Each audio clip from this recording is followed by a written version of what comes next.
करने का टूटे दांत दाढ़ी मूछ वाले 100 वर्ष के बूढ़े ऋषियों का मन चल गया।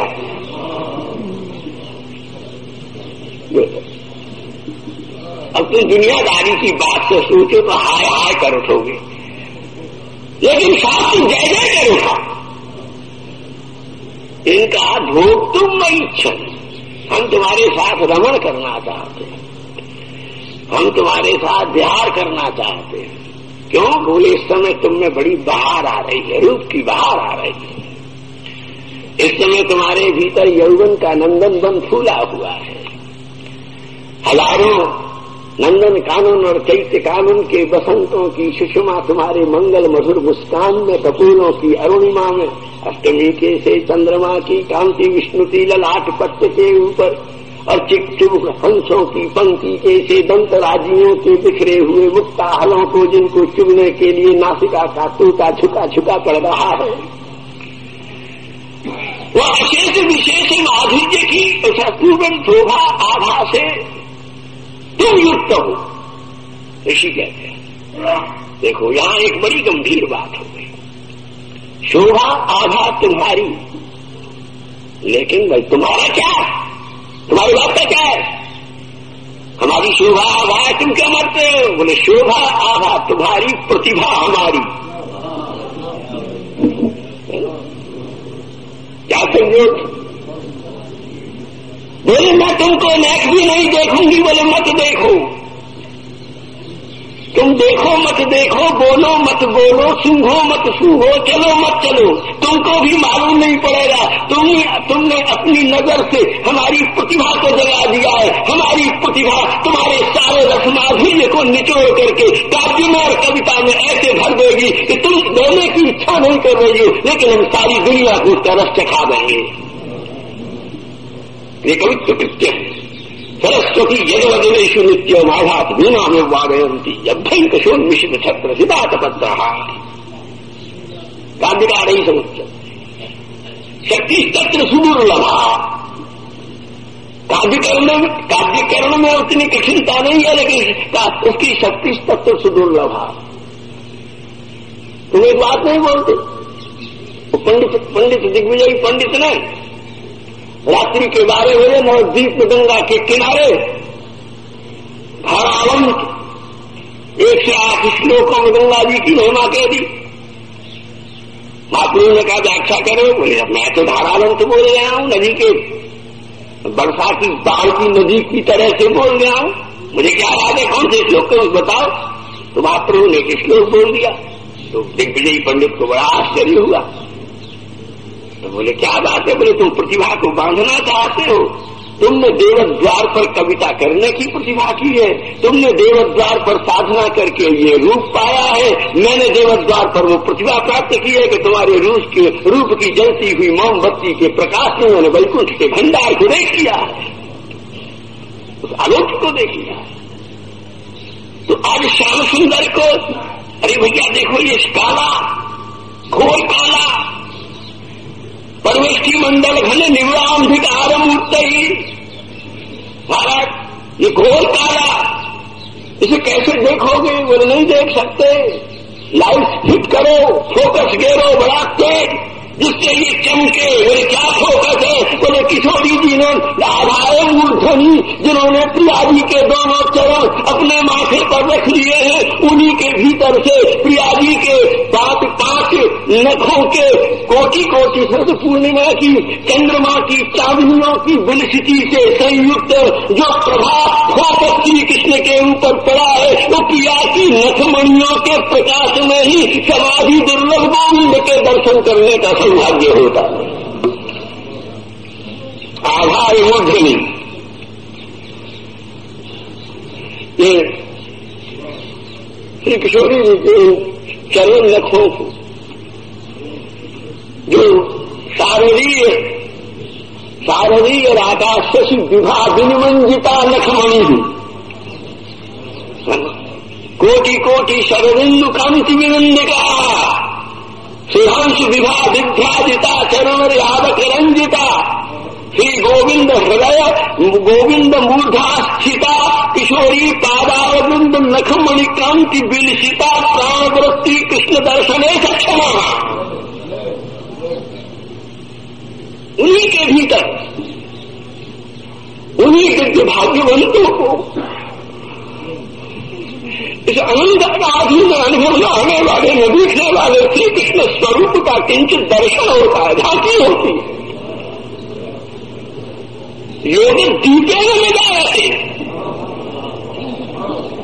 किसी अपने योग के प्रदीप में ये नहीं दिखता, ये प्रिया चरण नख मणि ललाट संयोगे में दिखता।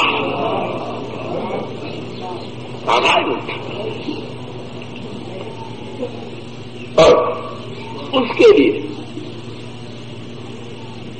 बोले कीमत कैसे हुआ? बोले श्री किशोरी जी के चरण, श्री किशोरी जी के चरण से श्री किशोरी जी के इस अनुग्रह को कैसे प्राप्त किया जाए। तो एक छोटी सी कथा है वाल्मीकि में, क्योंकि अरण्य कांड वाल्मीकि रामायण का ऐसा ही है बंधुओं जैसे श्रीमद् भागवत की रासलीला। और वो इतनी बात है कि माधुर्य की कथा का क्षेत्र तो श्री वृंदावन ही है। वृंदावन व्यतिरिक्त उस रसमधुर कथा को अन्यत्र कहने का सुयोग भी नहीं बनता। सरस्वती लजा जाती है। क्यों लजा जाती है? वो सरस्वती स्त्री है ना, सरस्वती स्त्री है। कोई भी स्त्री पुरुष के सामने लजाती है। बोले कुतर्क जहां है वे सब पुरुष बैठे हुए हैं, समर्पण जहां है वो सब नारी हो गए हैं। श्री वृंदावन धाम में इसीलिए सब स्त्री ही स्त्री है, हम भी और आप भी। इसलिए हमको स्त्री स्त्री के बीच में क्या चरम लज्जा होती है। इसलिए वृंदावन के नारी मंडल में, गोपी मंडल में बैठकर कृष्ण माधुर्य विहार विलास की मंगल चर्चा स्वाभाविक हो जाती है। वहां किसी प्रकार का संकोच संवाद शेष नहीं रहता। तो राधा रानी की इच्छा है कि भाव की भंगी किस तरफ चली गई। नखमणि से इतना बड़ा लड्डू है, उस बड़े लड्डू में से कहाँ चलाई चुभ गई तो उसमें से माधुरी झड़ गई। ये तो जीव के हृदय की प्रतिभा में प्रियाजी का अनुकंपा में चरण नख कहाँ चुभ गया और शास्त्र की किस भंगी से वक्ता के मुख से उस रसधारा का निस्संदन हुआ, ये तो प्रियाजी जाने।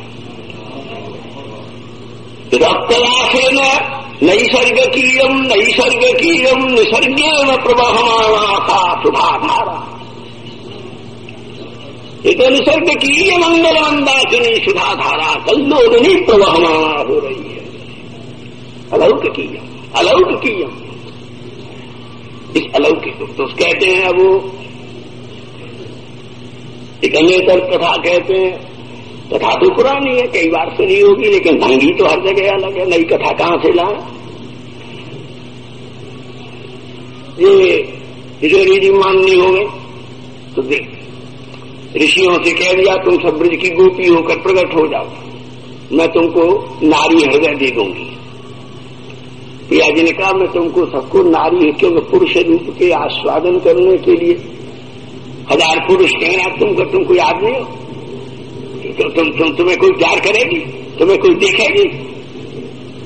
तो आदमी कहे कि भाई तुम कह रहे हो, लेकिन मैं किसी स्त्री से पूछूंगा कि मेरे भीतर स्त्री विमोहक कोई तत्व है कि नहीं? 100 पुरुष कहेंगे तुम बिल्कुल अच्छे नहीं हो, तुम कुरूप हो, तुम्हें कोई नहीं चाहेगा, तुम मर जाओ भले, तुम्हें कोई प्यार नहीं देगा। तो कोई बुद्धिमान कवि कहता है कि तुम्हारे कहने से क्या होता है, जब मौका आएगा तो मैं किसी से पूछूंगा, किसी स्त्री से पूछूंगा कि तुम बताओ कि मेरे भीतर स्त्री विमोहन कोई कण है। तो बोले तो वो बता सकती है, क्योंकि उसको पुरुष विषय का रसास्वादन वृत्ति निष्णात उपलब्ध है।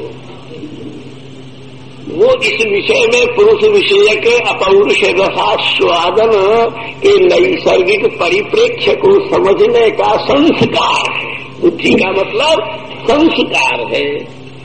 स्त्री विषय की बात है, तुम उस काली कलूटी के ऊपर नीच गए, कोई रूप ने स्वरूप ने कोई बात बोले, मेरी आंख से देखो मुझे तो उर्वशी और अप्सरा भी उसके सामने फीकी लगती है।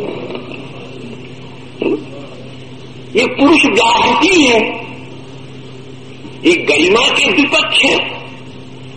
तो महाराज ऋषि मुनियों ने तो कहा कि स्वामिनी आपकी कृपा से आपने हमको ये तो ठाकुर जी के, श्री रघुनाथ जी के, श्री कृष्ण के स्वरूप भेद हो रहे, इनके आस्वादन करने वाली कृपा राशि आपने प्रदान की है। लेकिन हम टेढ़े मेढ़े बूढ़े परमहंसार भूतानाम भवे परिप्लावने कथा तदवतार भविष्यति शास्त्रकार ही। कुंती जी ने इसको दूसरे शब्दों में कहा है भागवत के प्रथम स्कंध में कुंती स्तुति में, लेकिन उपनिषद यूं कहता है कि साधना तप करते करते, पंचाग्नि तपते तपते, उल्टे लटकते जब ऋषियों के मुनियों के हृदय सूखे पड़ गए हैं परमहंसाराम, तो महाराज उस समय उनके हृदय में गीलापन पैदा करने के लिए, चिकनाहट पैदा करने के लिए अपने लीला की बोतलों में से सुस्निग्ध मधुश्रवण सारण करने के लिए भगवान का अवतार होता है। ये शुष्कताम भी आती महाराज, ये तो ठाकुर की बात है, इतना ज्यादा है ना, ये ठाकुर कुछ ज्यादा हो गया। तब तो गोपी कहती है महाराज हे ठाकुर ये बंसी बजाओ, मत बजाओ, मत बजाओ, हाँ खाती हूँ, बल खाती हूँ, जो तुझे चाहिए सो ले ले, लेकिन बंसी मत बजा। बोले क्यों? मुरहर रंधन समय मुरलीरवम मधुरम नीरसमेधो रसताम किशानुरप्येति तरताम। किशानुरप्येति इति कृष्णानु। अरे सरल तो है, तू किशानु हो रहा है विश्वानु के राज्य में। देखो हम कह देंगे ये बंसी मत बजा। बोले क्यों?